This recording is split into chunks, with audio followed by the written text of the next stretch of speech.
Hello বন্ধুরা, দেখো সবাই, আজকে আমি কি রান্না করতেছি। আজকে আমি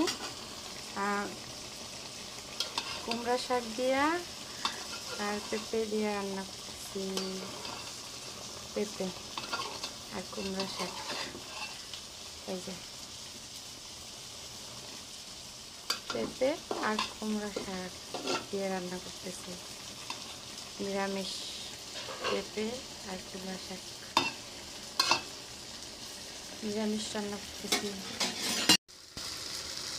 আর এটা হচ্ছে কি বলতো, কচুরলতি আর হচ্ছে গিয়া আলু। কচুরলতি দিয়ে আলু নিরামিষ, আজকে শুধু নিরামিষ চলবে। এই দেখো, কচুরলতি দিয়ে নিরামিষ, আলু আর কচুরলতি।